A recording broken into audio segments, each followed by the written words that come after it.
big welcome to Sarah Vine, who is an award-winning journalist, ex-MP's spouse, and author of How Not to Be a Political Wife, which was such a good read. I actually read it in the summer because do you remember we were supposed to chat in the summer before Yeah. everyone went away?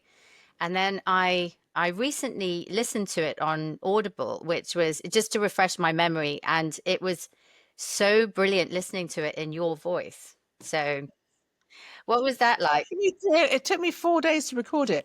And I have to say, if I ever write another book, I shall definitely record it before I say that the publishers can print it, because I found so many mistakes when I was Oh, did reading you? it aloud. Was it? But I presume you just mean typos, right? Yeah, just sort of typos and you know how all writers have sort of verbal tics, Yes. words that they use too much. I have a few, and they were just there. So and it's really different reading aloud. I mean, I'd read the proof, I don't know, 27,000 times, but had never picked up on any of them until I read it out loud and realized what I was doing. So that's a top tip for any writer. Always It is read a your top tip. book out loud to yourself, because you realize all the mistakes that you've made. That's true. And actually, it's only since I started doing podcasts that I realize how often I say actually, probably, and I say, very. Oh that's yeah, my one. that's definitely a Yeah, top one of mine as well. yeah. So yes. Terrible.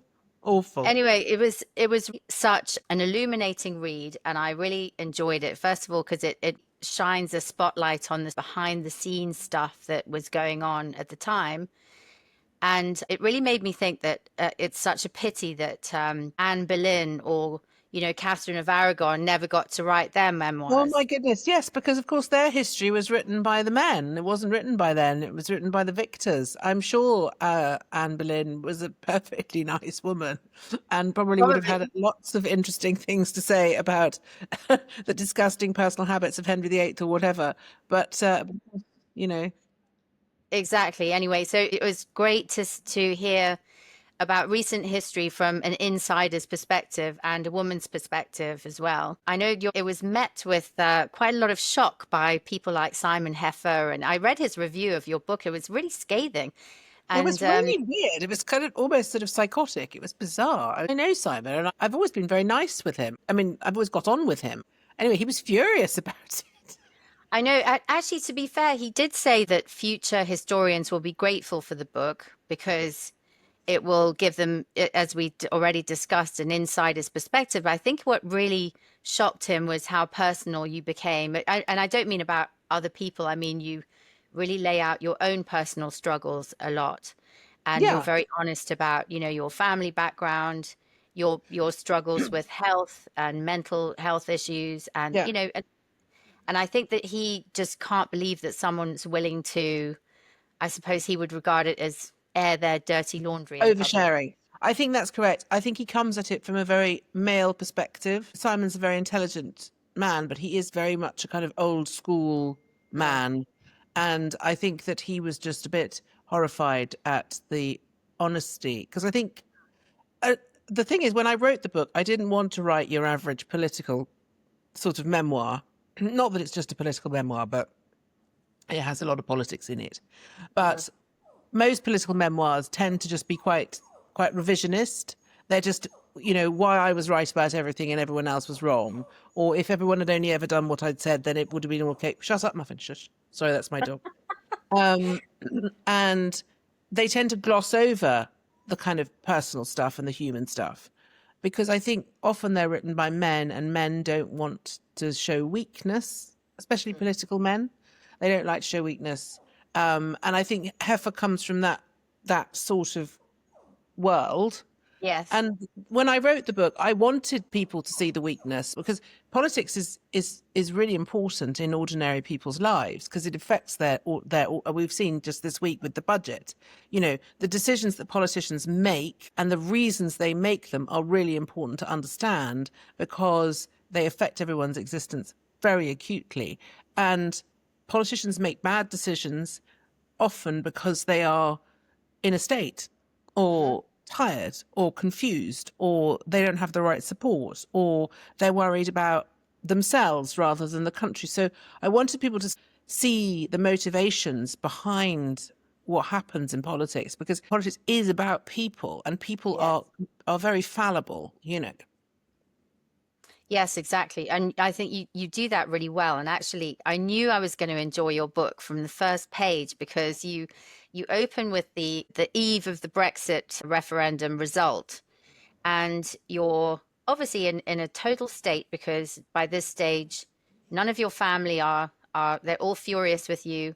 They all seem to think that you, Sarah Vine, personally orchestrated this result, not taking into account the millions of ordinary people who are really fed up with the EU, and it was somehow your fault, and you had fallen out with a lot of friends, and you must have felt like you were under siege. And then you think about cuddling up to your daughter, and you think, oh, better not, because she's probably got nits. She had terrible nicks all the time.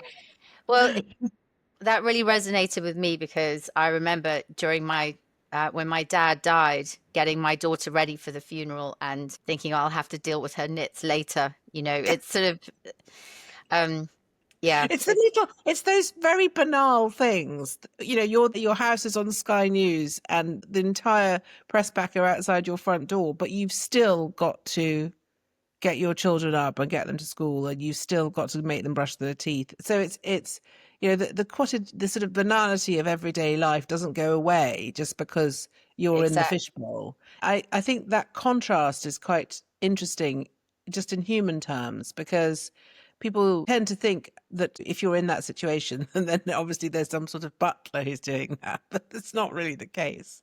And that somehow, if If it you're was, in, obviously. well, yes, exactly. But somehow you're immune from everyday Yeah. problems, and that is absolutely not the case. You are just as fallible and subject to them as everybody else. So let's just start with your career, because I think that's often overlooked.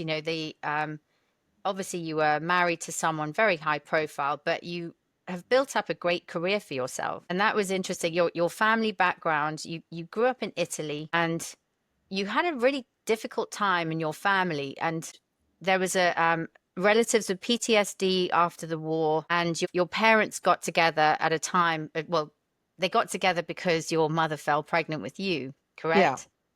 And it was spelt out to you in no uncertain terms that if abortion had been allowed at the time, that would have been your inevitable fate. And actually, funny enough, that probably would have been Michael's as well, because he was adopted. Yeah. And so, Yeah. there's a sort of, I mean, that's not why you got together, obviously. No, it's absolutely not. There's a sense right from the start there of being an imposter or someone who shouldn't really be there. It was my father who said that to me, not my mother. I should point out, my mother would never say such a horrible thing, but it was my father. And my father was he doesn't drink anymore, but he used to drink an awful lot. Kind of Richard Burton levels of drinking, or Georgie Best. Proper kind of full. He's Welsh, drink proper Welsh drinking, which is different from any other. Industrial drinking.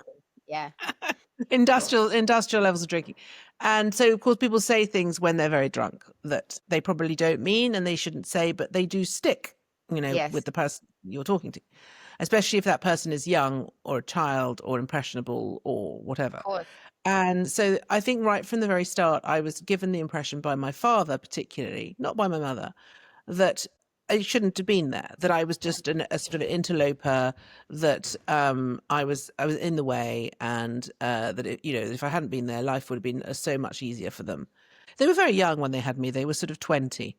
So that is very young, really. And if you think about when you're in your 20s, the last thing you want to be doing is looking after a child, but that's what they were doing. And also your mother was about to go to university, wasn't she? Yeah, So yeah, she was, yeah. And they did, they didn't have anywhere to live. They lived on my Auntie Betty's spare bedroom with me as a little baby for a couple of years, actually, while my father finished his degree at Swansea, and then he got a job with British Steel, and they paid for him to go to university to do a PhD at Oxford. So then they went to Oxford, and they actually had a cottage in Garsington, which I think was quite nice. But but I think for he was very lucky. But they're very early boomers, born 46, so they both benefited from that sort of largesse of the state in those days. So yeah, he was lucky. He was someone who really did step out of his family background, and then they headed off to Italy when they were about 25, because they were just very adventurous people. But I think it was pretty difficult and quite surreal, particularly for my mother, in the first couple of years of my existence. I think it must have been really hard work. Mm. Well, it's never easy having a baby, even with, at the best No, of times. So yes. But no, you did learn to speak Italian very quickly, yeah. and you did and French as well, and you did modern Well, languages they at sort of university. they chucked me in the local primary school when we got to Italy, and I think I was 5, probably 5.5 or something like that. I was about twice the size of all the other 5.5 I year know olds. you describe it very amusingly in the book that you're some sort of giant cuckoo. Sitting sort of fatly in the nest. I remember not being able to fit into they had those desks which are attached to the chair. I remember Yes. not being able to fit into that. I was also catastrophically short-sighted, and because I didn't speak any English, they sort of put me at the You back of mean the class. Italian? You didn't speak any Sorry, I didn't speak Italian. any Italian. Sorry, pardon me. So they put me at the back of the class, in the way that the Italians did. Oh, we've got an English person, we'll put her in the back of the class. And so I couldn't see the blackboard. I had no idea what was going on. So for quite a long time, I think my parents thought I was retarded, because I When did basically, when did someone get round to getting you a pair of glasses? I think I was about 8 before Oh they wow, so realized quite a long time. that I couldn't see.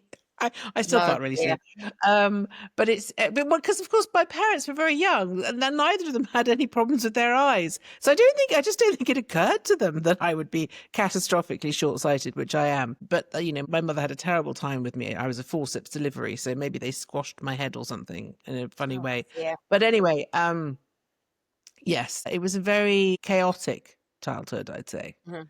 Well, Uh, yes, largely because of the drinking and the peripatetic nature of well, Going out a lot, the partying, yeah. yes, exactly. There was a lot of that, yes. Hmm. Yeah, A very yeah, expat thing, isn't it? Going out a lot yes, and yeah. yes.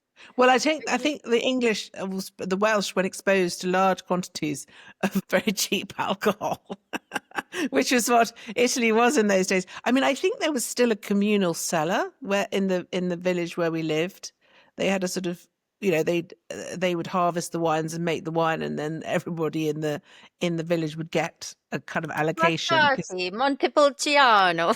Exactly. My father, I always remember his catchphrase when he was in his sort of mid to late 20s was, "We can always leave what we don't drink." I mean, the wine really did flow quite liberally. Yes. Yeah. Now, have your parents read your memoir? My mother has read it and my father has not. But and that's because he is, you know, who he is in the book, which is someone who's not really interested in any. I just don't. He won't read it. I know he won't read it. Okay, probably He just won't as read it. well. Probably I mean, just as nothing that's in the book is well. untrue. I mean, I did actually put more in the book about him, because when I first decided I wanted to write a memoir, I thought I would write about my parents, because they are quite fascinating, actually, particularly Mm, my father. He's a character that if you put my father in a film and did put the things that he used to do in a film, people just wouldn't believe you.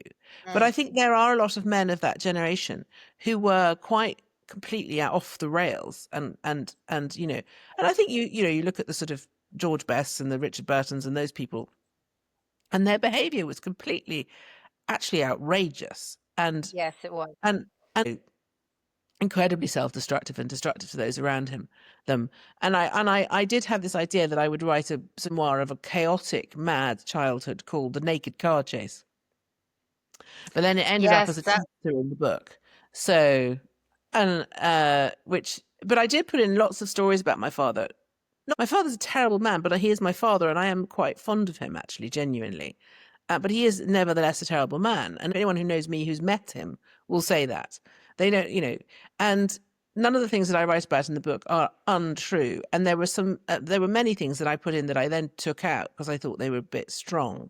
And he is still alive. But when I sent the book to the publishers, they came back to me, the lawyers came back to me, because I was worried that they were going to, get very upset. And the only thing they were worried about was that my dad would sue me. That was the only thing that they were worried about. I said, okay. And of course, no, he's not going to sue me. Well, first of all, because he's not going to read the book, and secondly, because everything you wrote was true. So, Exactly. yes, okay. I sent it to my Yeah. brother and I said, do you think I've been too hard on Roger? And he messaged me back and said, not hard enough. Yeah, interesting. And actually, the naked car chase is very funny. It's your dad in a drunken fury chasing after your mum, who's decided she's had enough, and you were Yes. in the passenger seat, Yes, which must have been absolutely. terrifying. And I mean, I he literally he overtook her and parked his car in front of her, and she had no alternative but to come back home. No, the levels of drama that used to go on in my family, I mean, it was really off the scale, and sort of weirdly cinematic in that. I mean, it's so dramatic, so melodramatic, and still is today. If he has to walk a bit further than he wants to walk, it's like King Lear. There is an odd romance in that story as well. So I suppose he must have been quite charismatic, and I'm sure he's very good company when he's drinking. So, Yeah. probably even when he's not. So, yeah. Yeah, very good company. My children call him bad grandpa, and they are simultaneously horrified by him, but they also find his stories very entertaining. So I'm sure. he is that character. Is They he a don't better grandfather than he is? terrible, Is he a? terrible, Oh, terrible. do you mean in the example he sets, or? Well, I mean, he's not very interested in them. I mean, he never was interested Oh, in the grandchildren, and never spent any time with them. And then when he did, all he did was show off and tell them frightening stories. Because it's all about him. okay. He's a crazed, raging narcissist. Yes. Yeah, I suppose so. Oh, well, what a shame. Anyway, He probably secretly loves it that I put him in. I think that's what, I oh, think he would like, ideally, he'd like someone to write a book about him. yeah, well, actually, that's obviously how it originally started. So, Yeah. yeah. Yeah. But eventually you had enough, and you insisted that you went to school in the UK and you stayed with your grandmother. Granny. Is that right? Yeah. Yeah. Your Yeah. Granny Ruth. She was amazing. She had a terrible life, actually, really difficult. Yeah, really tough. She was an army wife, and my grandfather was in Burma, and they spent a lot of time in Singapore and the Far East. And I think that he had that thing that a lot of men of that generation had, which is that they were totally destroyed by what they saw and had to do in the war.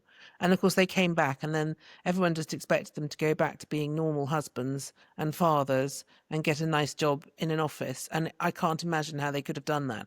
I mean, my grandfather was very scarred by his experiences in Burma, and he was a Chindian. And I know from talking to my uncle Tim, who's 10 years older than me, so my mother's youngest sibling, when he was born, my grandmother had terrible postnatal depression, and my grandfather had her sectioned for 2 years. So Tim never saw his mother for the first 2 years of his life. And they sent her away to a clinic, and they gave her electroshock therapy against her will. It must have happened to so many women. When they were out in Singapore, she lost a baby because she was giving birth, and the army doctor who was assisting was drunk, and he just essentially killed the baby. Oh, my My word. grandfather was in the jungle, forced to shoot his own men when they were, just awful, awful war stuff. And they came back to the UK and settled in Bickley in a sort of boxy 2 up, 2 down. And he worked in London, and they ended up loathing each other. They were obviously, I suppose, if you were using modern language, you would say trauma bonded. But basically, my grandfather drank himself to death, and Ruth didn't. She had a stroke in the end, but she was great. In a time when my parents were really lost to me, because my father was completely impossible, and my mother was, I think, very torn, and obviously she had my brother to look after, and she was trying to hold her stuff together, and it was very difficult. My father was always having affairs, always running off with people, and it was just chaos, really. And Ruth was this kind of model of a stable family life. She was an army wife, so she would get up the same time every morning, 7 o'clock, 7:30 there would be tea. in front of the Yeah. morning news, and then tea would be cleared away, and there would be breakfast, and then there would be cleaning the house and making the beds and doing all the chores, and then at 11 o'clock you'd have coffee, and then at sort of 11:30 you'd go out so it was just it was balm for the soul, really. Anyone who's grown up in a really chaotic household where nothing ever happens at the same time, nothing ever happens the same twice, and you just never quite know which way is up. That's very outwardly looking, quite boring existence is actually really therapeutic. And it was really Oh, I'm therapeutic. sure it must have been very, very reassuring to have that sort of Yeah. stability and calm. Yeah. And you did, you went to school and then you did modern languages at uni, which is a bit of Yeah. a cheat because you already could speak Total Italian. cheat. Good for you. Yes. I don't think I would have got in otherwise, And to be then, honest. I wasn't a very good student. and then you got in, but presumably you must have done Italian literature and things like that. Must have been really interesting. And in fact, don't you quote Dante in the beginning of your? Yes, I loved it. I didn't enjoy all of the course. Funnily enough, I didn't really like the modern Italian stuff because the woman who taught it was a very annoying communist from Bologna. It used to irritate me with her in constant need to politicize every lecture.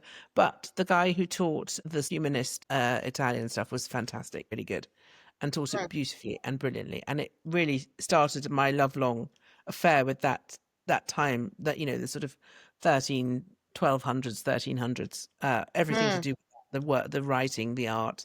I loved all that stuff. And then I don't know, I came out of university in the teeth of that terrible recession, sort of 92, I think it was.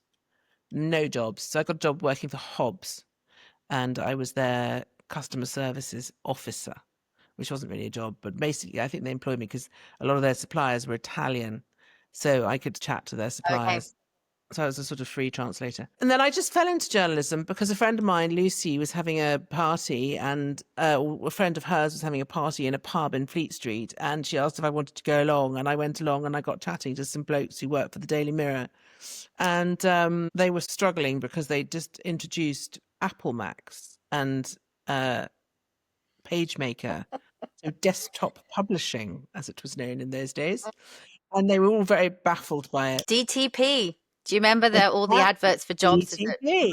Must have DTP. And as luck would have it, I had done a DTP course, so I sort of knew how to use a mouse, which was literally the extent of it.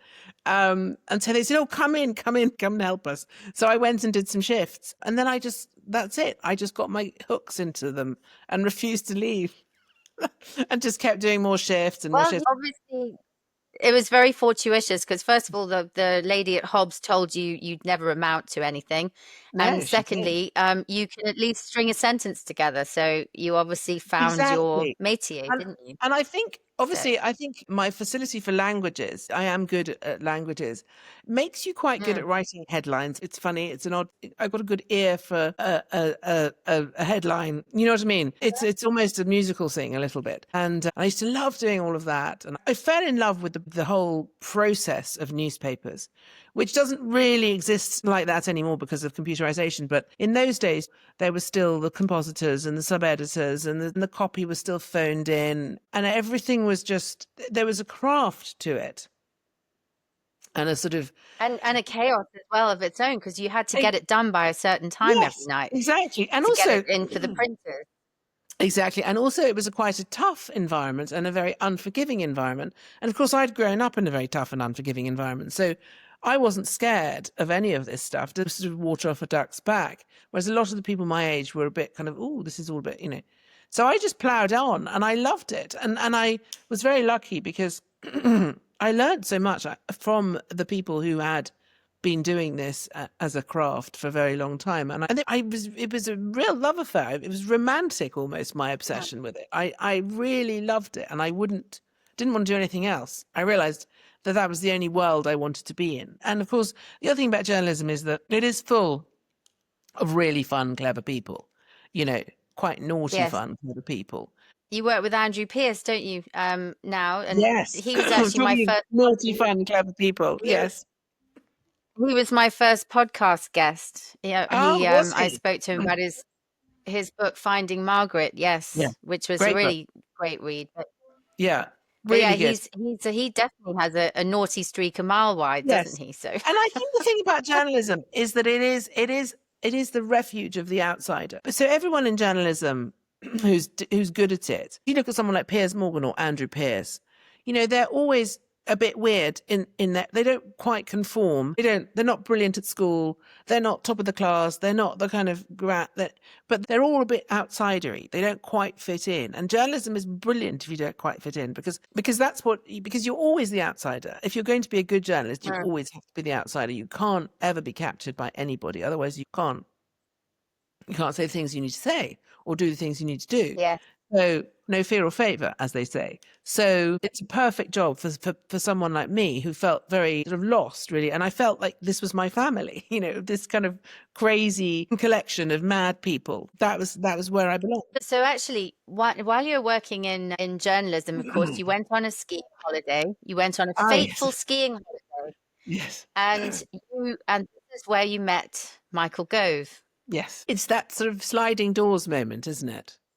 Yes, Like if I hadn't exactly. gone on a Yes. skiing holiday, I'd probably just be, someone else.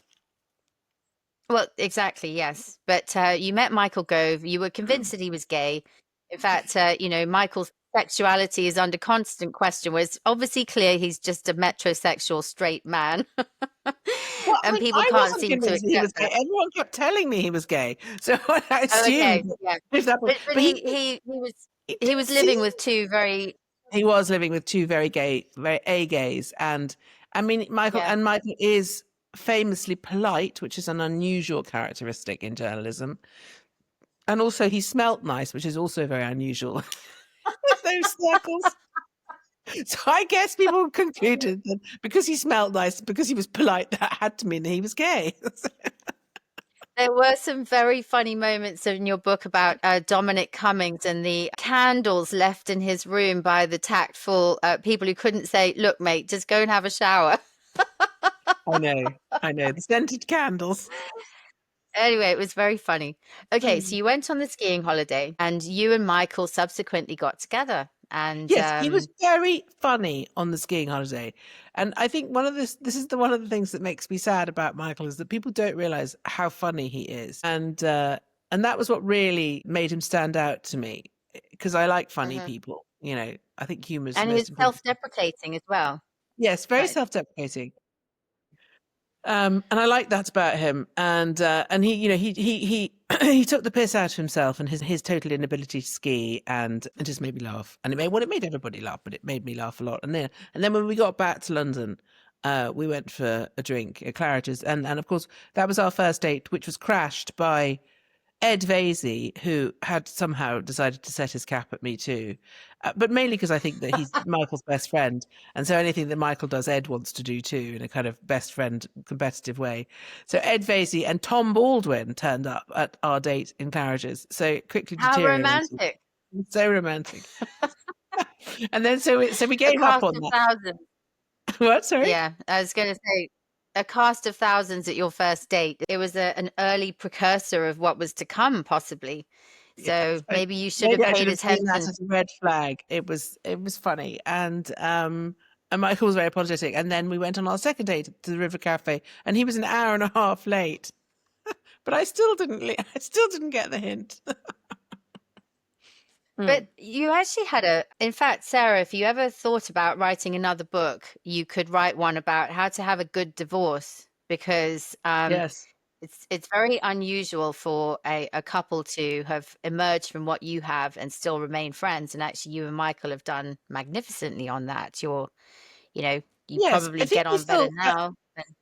We probably do get on better now, and I think it's because we like each other fundamentally, Yeah. but there was a lot of trauma there, and I think that we both reacted to the trauma in different ways, and I think that was the problem at the end. That's what broke us apart. I just wanted to get out and run away and do something different, whereas Michael just kept going back to the scene he kept going back, trying to fix it, trying to make things right, trying to repair things, and he just disengaged totally from me and the family in trying to do that. And you get to a point in your life where you think, well, I'm probably only got about sort of 25 good years left. And do I really want to spend it being sort of slightly at the bottom of someone's list? And that was how I felt. We'd disconnected in a really fundamental way, and I couldn't find a way to reconnect.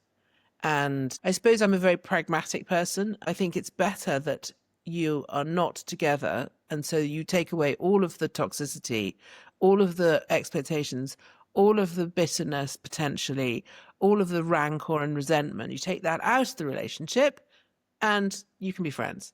And it's much nicer for your children because you can, like, we went for my son's 21st on Saturday night, and that was lovely. And I was there, Michael was there, all of Will's friends were there. It was a really nice evening, no issues at all.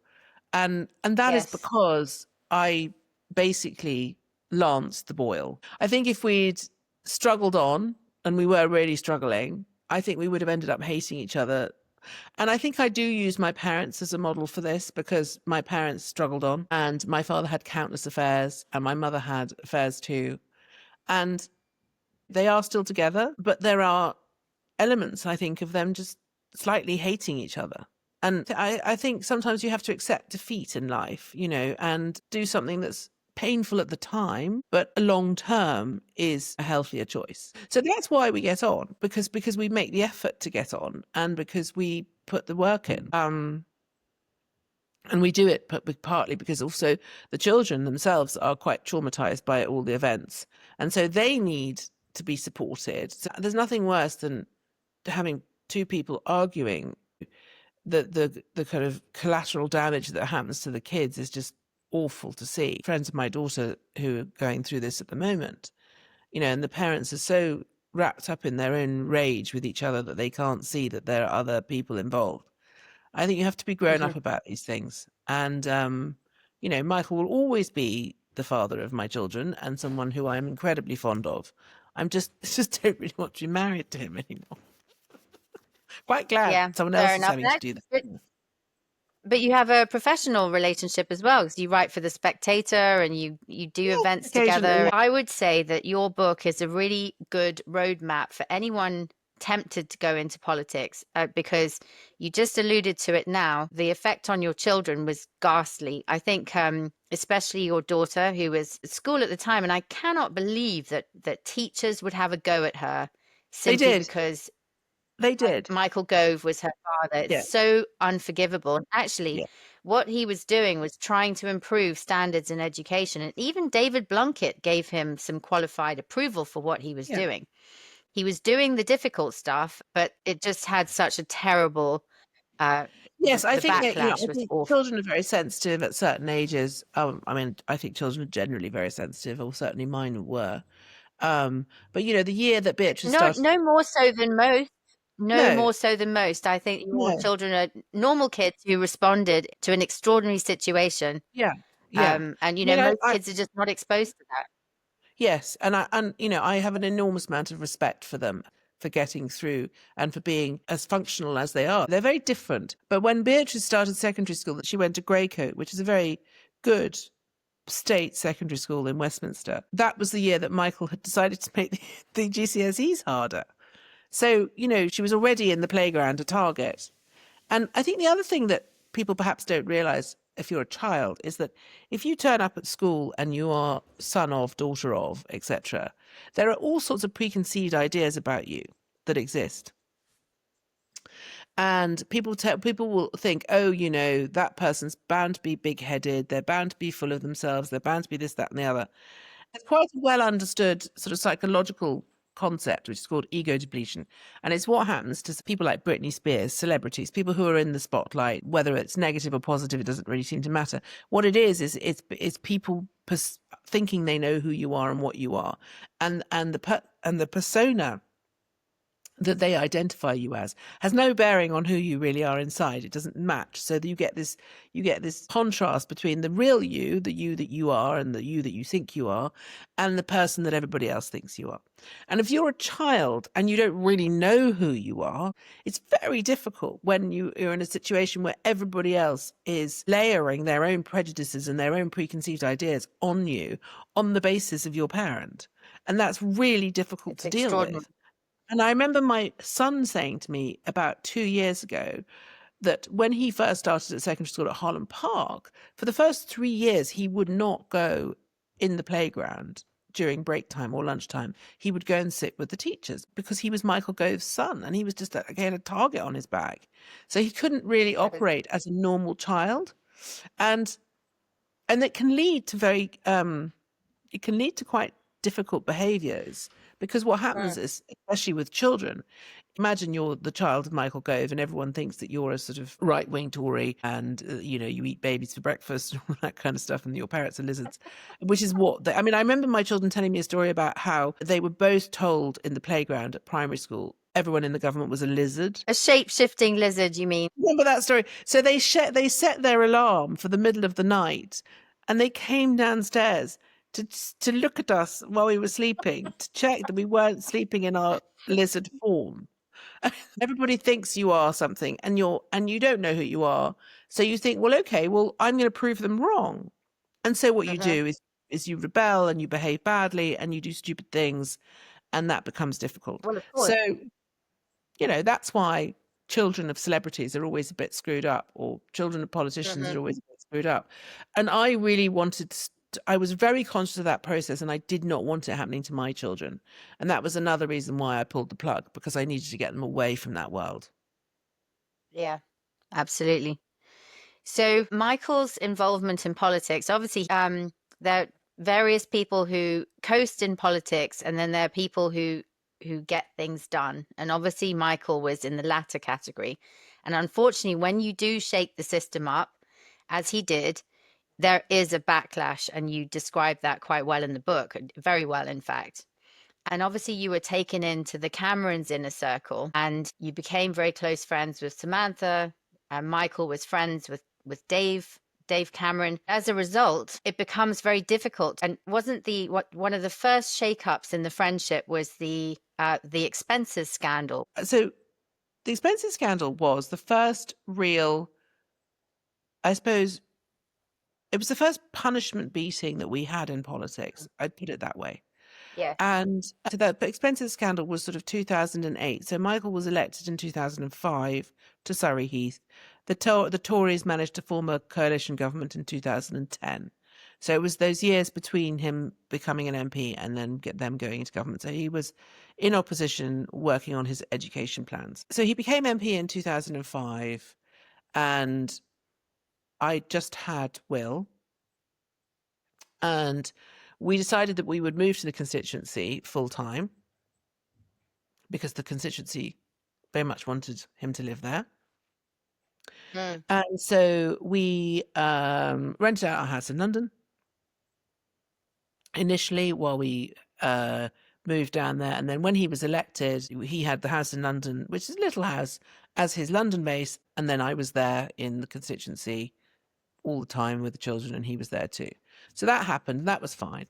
And then I became quite seriously depressed. And well, you were away from your friends, number one. You just had a baby. You had a toddler to look after, and when you went back to work, you had a ghastly commute as well. So it must have been. Yeah, I basically started to really malfunction. For the first time ever, actually, in my life, I really became very, very depressed. It was definitely postnatal depression, and I think it was sort of exacerbated by circumstances as well. I mean, I suppose all postnatal depression is, but the doctor said, you need to go and see a psychiatrist. I went to see a psychiatrist. The psychiatrist said, you've got really bad postnatal depression. If you weren't who you are, I would probably have you sectioned, but I'm not going to do that. What you need to do is to make your life a lot easier, because your life is much too hard for you. You can't work you can't do what you're doing. So I was commuting to Wapping from Woking, which is the sort of impossible commute, but it was 2 hours each way, really, and then a quite intense day at work at the newspaper. at the Times, and then back and then straight into childcare. And then Michael was just never there because he was always in Parliament. But it seems extraordinary now in this day and age of working from home that you actually had to do that. But everybody did it at the time Everybody without had to do thinking that. about it, didn't they? Yeah. No, there was no working from that home. no one was working from home. No, Yeah. there was no working from home. So we decided that we would move back to London and basically flip the arrangement. Initially rent, then buy a place in the constituency as our second home. So to do all of this, you get allowances. You get second home allowances when you're an MP because you can't run two homes on a normal salary. So we changed the designation. And when the expenses scandal broke, the fact that we'd done that was used against us to say that we had flipped our homes in order to get more money out of the system, which wasn't the case at all, because in fact it cost us more because we'd had to move back. And I said, just tell them that your wife's gone mad and that you had to move back to London. And he refused to do that. But just for the avoidance of doubt for anyone listening, he was completely exonerated. Yeah. He hadn't made once any the investigation. No, he hadn't done anything wrong. He's very good about that sort of stuff. He hadn't done anything wrong at all. But the Telegraph didn't care about that. The editor of the Telegraph at the time, a man called Will Lewis, who is now in America, Michael sent him all the information and everything, and he just published anyway because, it was a good story. Why let the truth get in the way of a good story? And also Michael worked at the Times, so there was that sort of rivalry. Do you know what I mean?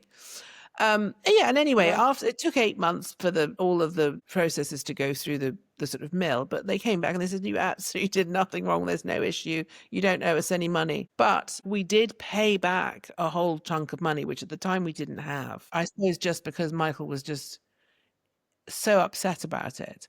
And it really upset him because it sort of went to the core of who he is, which is that he's a very correct person. Honourable? Yes, honourable.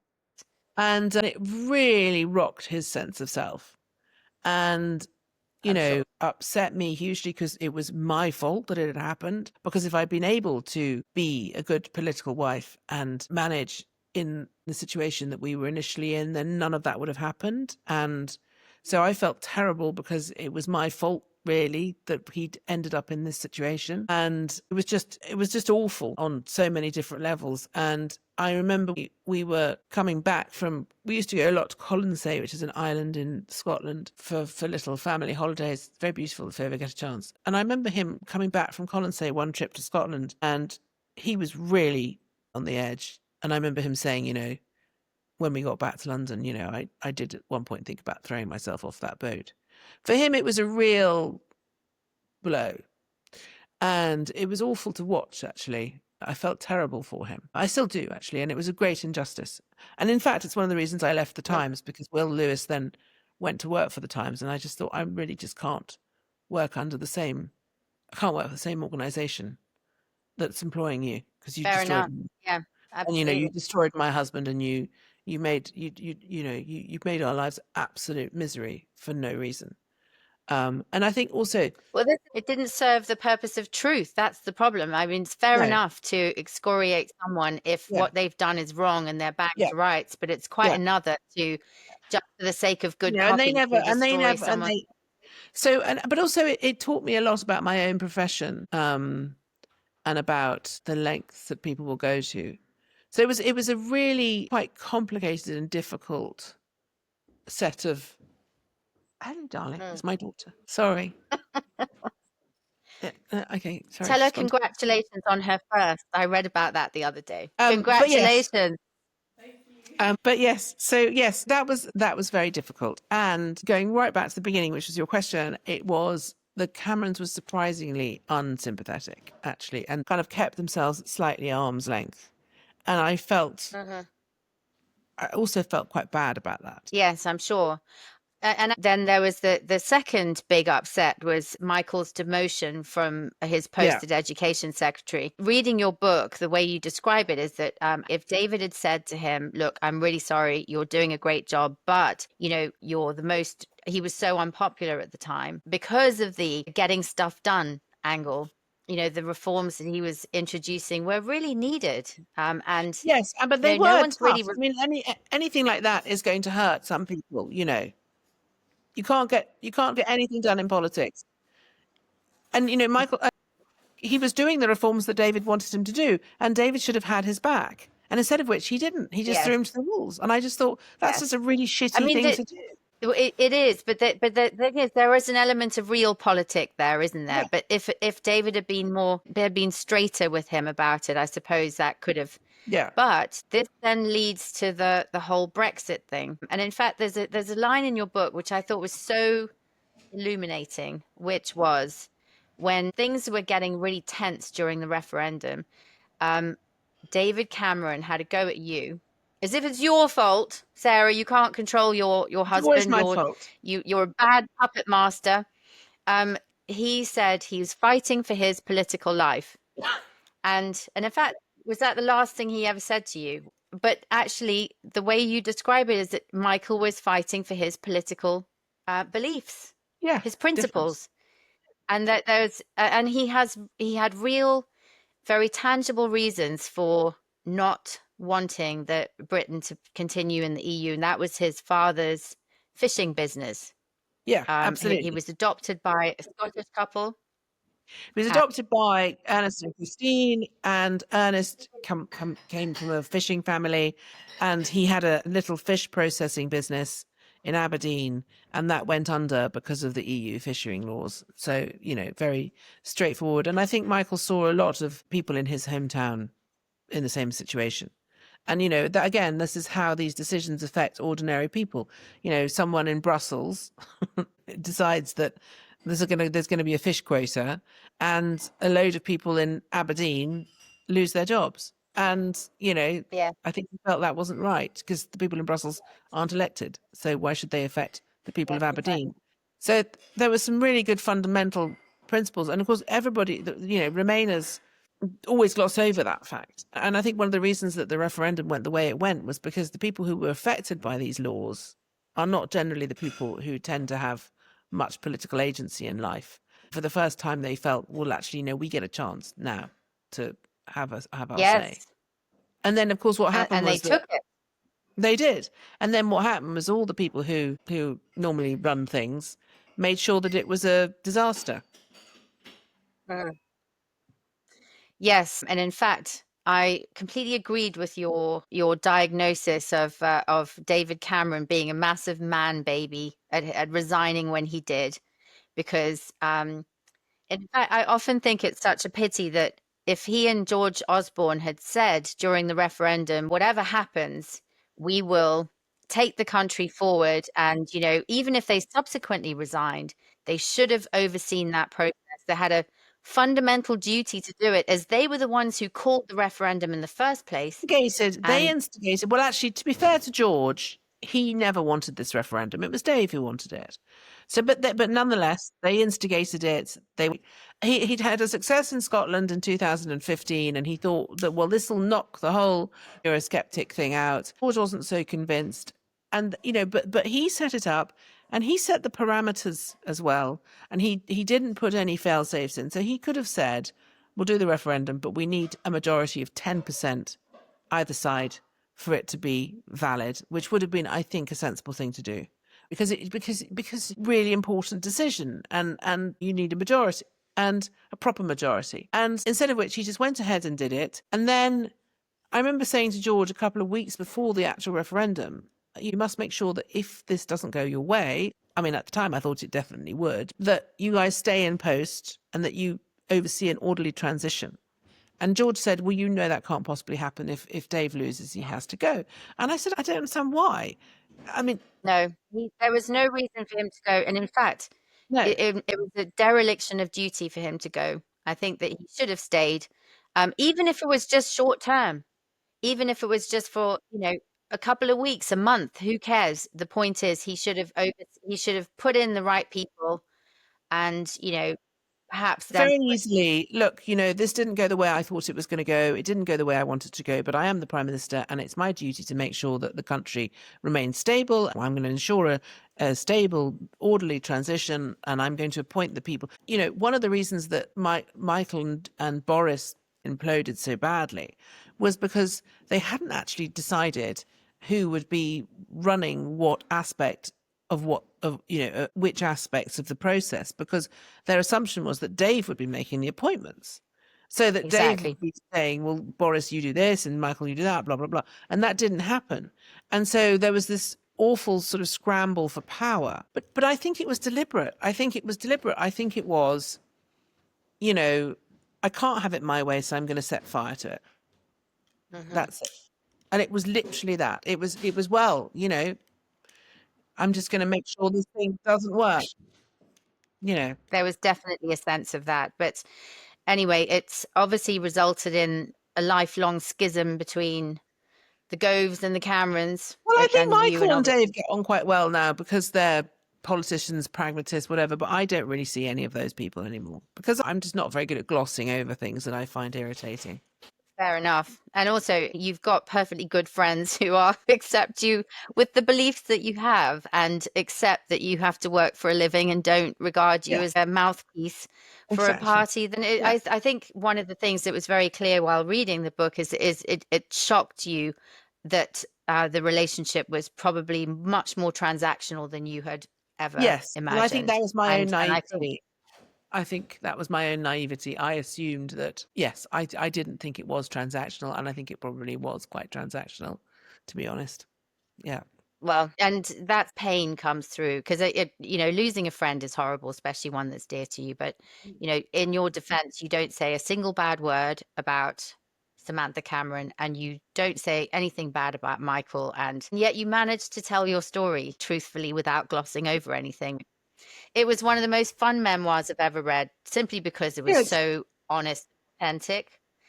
And I really got a great sense of you as a person, which is all you read memoir for. And I think there are plenty of people. In fact, I was reading the review of Kate Falls, I think the FT review, and they said she's too nice and too polite to be a good memoirist. Yes. But also I think there's a lot of people who write memoirs aren't actually writers. I'm a writer, so it's easy for me to write in a way that is nuanced. I know you have to go now, and I just wanted to wrap up by saying that in your columns, women are very grateful to you for writing honestly about very personal things that affect you. For example, your struggles with weight, with hair loss, which must have been really distressing, especially when you're in the public eye. Yeah. And I think that is the real gift of being a columnist is if you can make people feel heard and seen and understood. Well, it's about trying to make the personal the universal, because we all have similar experiences, and in life I think it's quite nice to feel that we're all experiencing the same thing. And I think when you're a columnist, that's what you're trying to do. You're trying to make the personal universal. You're trying to say, this is what I went through, but also try and make it relevant for the reader as well, so that it's not just about you, that it's also about them, even if it's just in a tangential way, but just that you try and frame it in a way that they can identify with it as well. That's what you're trying to do as a columnist. You're not just imposing your experience on people. You're trying to have a conversation with them. And that's what I try to do. And that's why I talk about things like hair loss and weight loss and all that kind of stuff, because I think they're very real issues for people, Yes, they are. And actually, so to the Simon Heffers of this world, this is why Sarah's book was so much fun to read, because you are very honest and you talk about all these things and you didn't gloss over anything. And that's why it was, not only did I read it, I listened to it as well. And it was great. So thank you. It's been lovely talking to you. Yes, you too. Sorry about the chaos. You too. Chaos are us. I live in a very sort of, a very chaotic household for different reasons to the ones that you described. I just really enjoyed chatting to you. Thank you so much. All right. Thank you for listening to the Inkspot Podcast. Please like, subscribe, and comment. We love to hear from you. And please check out the books featured or mentioned in this episode, which are all linked in the description below. To all cooks, dog walkers, drivers, and anyone bored out of their gourd, we'll see you next time.